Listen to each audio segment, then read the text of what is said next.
Like and subscribe for more free training tips. Check out our live streams for free training questions and answers. Hello, this is Ron Davidson from Teletraining and the Canine Class Dog Training. And today I'd like to talk about a question I get asked all the time. What's the hardest type of dog to train?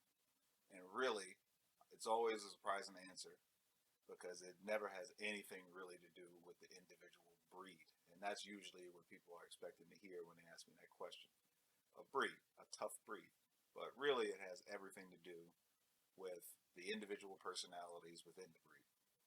So, and this is what makes selection so important because when you go and look at a litter of puppies or dogs at a shelter, really, especially because we've selectively bred over so many years for certain traits, it just makes it more likely that you might see certain traits within an individual breed.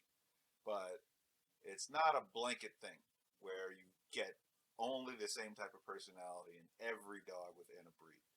So it's very important that you pick the right dog for the living circumstances, the environment that you're going to put the dog in, or the purpose when you're going to select a dog.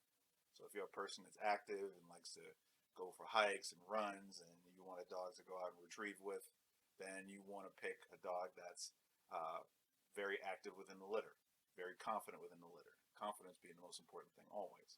But if you're a person that likes to lounge around or you live in an apartment or a condo in an urban area where there's not a lot of area to run and let the dog loose, then you probably want a dog that's more middle of the road. This is what makes selection so important. So, and really, this always is a perfect segue into the conversation of nature versus nurture, because nature is what we're actually selecting for. Nurture is what we're going to do after the fact, all the training, all the information that we're going to put into the dog once we start teaching them on the way home, on the walks back and forth, when we're letting them use the bathroom, when we're feeding them, when we're interacting with them around the house. All that stuff is the nurture portion, and we can make tons of videos about those things, but today we want to talk about nature. Now, I don't like to make a lot of blanket statements when it comes to training dogs or parenting kids. And the two things are very, very closely related. But when it comes to picking the right dog or the right puppy, the number one most important thing is confidence. Now, I want to make this clear. Any dog can be trained, but it's a lot more work, a lot more sacrifice, a lot more adjustment in your life when you have to constantly manage a dog. And those are usually the dogs that are severely lacking in confidence. They have separation anxiety, fear aggression. All of these things make it difficult for you to have friends and family over or go out of town. The fact that we've had boarding and training and all of these things under one roof for so long, I know what usually causes people to have to spend an exorbitant amount of money on their dogs on a regular basis, and what's a cheap and easy to have, easy to keep, easy to live with dog. And that is almost always going to be a dog that's confident. Confidence is a slippery slope. If I get an overly confident dog, it can introduce a whole new set of issues. So it's a pretty broad street that I need to walk down, but I don't want too little confidence or too much confidence. Too much confidence, especially with um, small children, disabled or elderly people in the household, can be problematic. Now that I've told you guys why selection is so important, let me run down the who, what, and where. Now, when I go to look at a puppy for a client, or pick a puppy for a client, or look at some dogs at a shelter or help clients select dogs at a shelter, I usually take a standard kit. In that kit, I'm going to have some food, treats, preferably kibble, because if I can get the dog to work, or if the dog is motivated for what I like to call minimum wage, then that's ideal. The other things that I'm going to take, I'm going to have some sort of toys, ball, a Kong, something like that. And last but not least, and probably the most important thing to me that I'm going to take along with me, is I want something that is going to sound foreign to the dog or maybe be a little startling. So my go-to in this situation is just a normal run-of-the-mill plastic water bottle. which normally I've driven to this place. I'll usually have in the car with me already. So easy to pick up, easy to have. So, and I'm going to drink all the water or pour the water out, so it's going to be empty. And I'm usually going to put a little gravel in there or some pebbles or something like that so I can shake it around and make some noise, drop it on the floor, that sort of thing. So, there's usually two kinds of situations that I'm walking into. Um, one, the dog is with other dogs, as it normally is in a litter.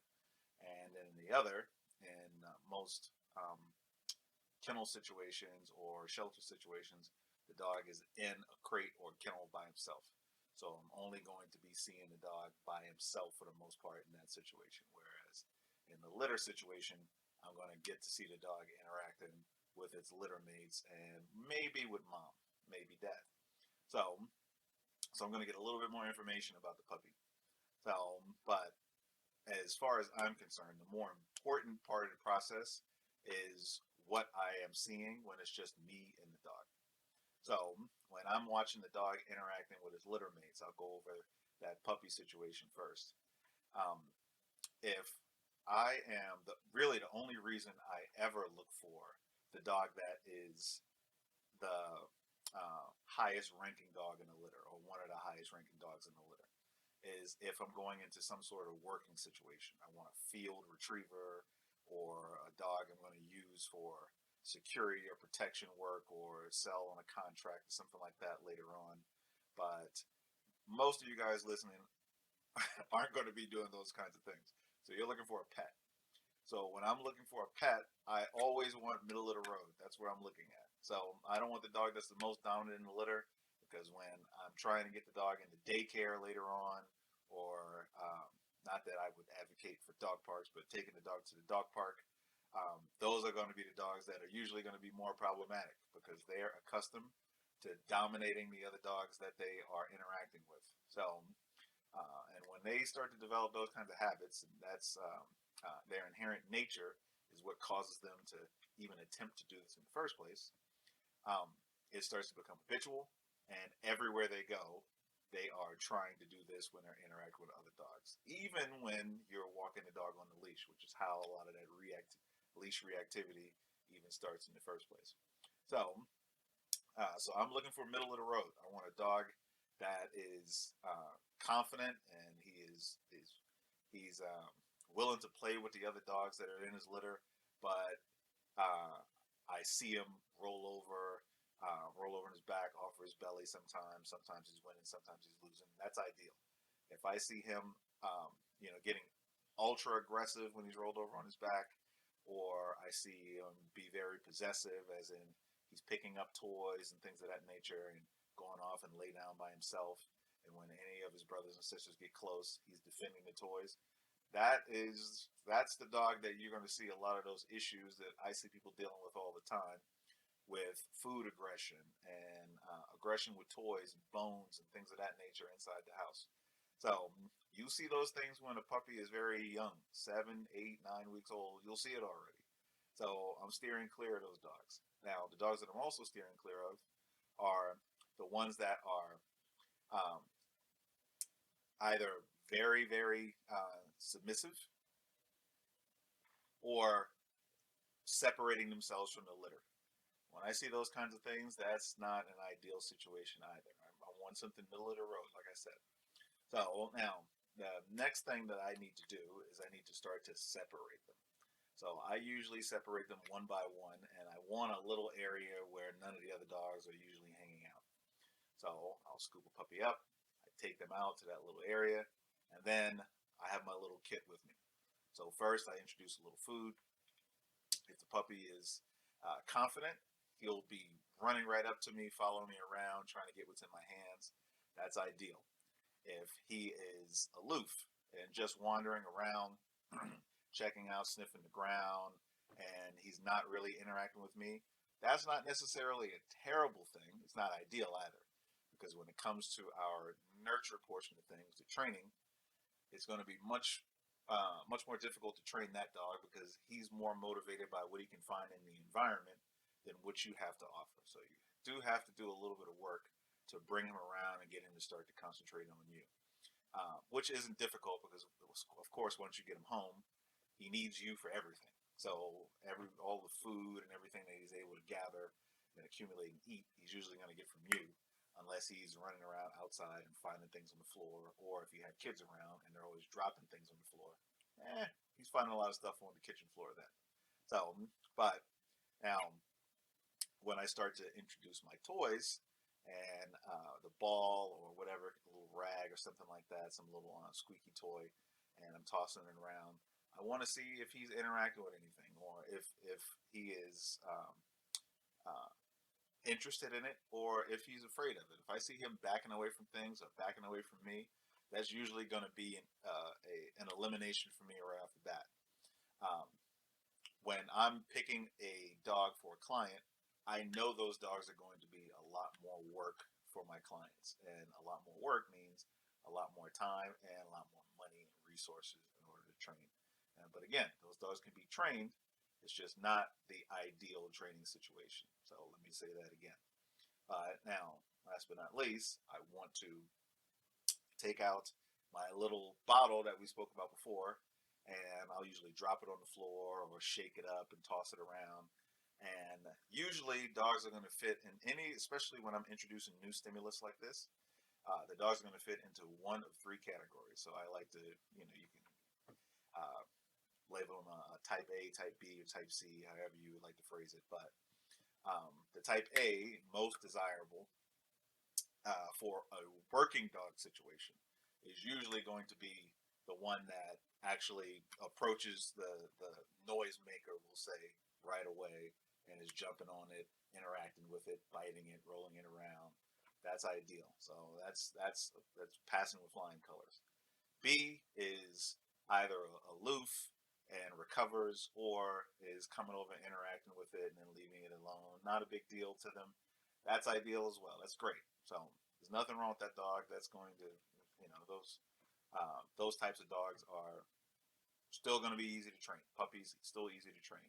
Now, type C, usually what I'm going to stay away from, introduce the new sound, the new toy, and they are startled and do not recover within a short time frame.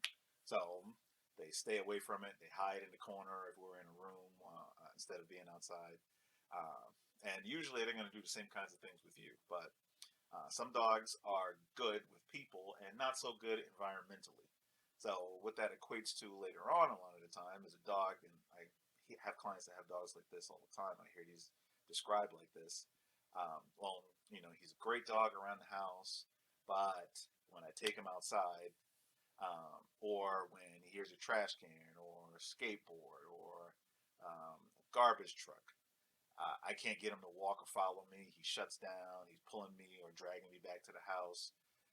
That's why you get those kinds of problems later on because either right from the beginning in the nature portion of things, as we're phrasing it, you're seeing these things, or the nurture part later on, the dog has a big scare that causes the dog to, alters the dog path from the dog's path from where they were heading to now a more fearful, wary, anxious dog because they had a big event that was really startling to them. But you're usually only going to get that kind of um, scare and no recovery with a dog or a puppy that would have ended in that type C category to begin with. The dogs in the B or A category will get startled by something in their lifetime. It's just that when they do, they'll usually recover immediately or within a short span of time. And then they'll start to come over and investigate and do those sorts of things. Now, that kennel situation, I know we talked about the puppy, the kennel situation we're going to be dealing or testing in a very similar way. It's just that for the most part, we're not going to be getting um, the dog on dog interaction a lot of the time. So we're not getting to see them interact with other dogs.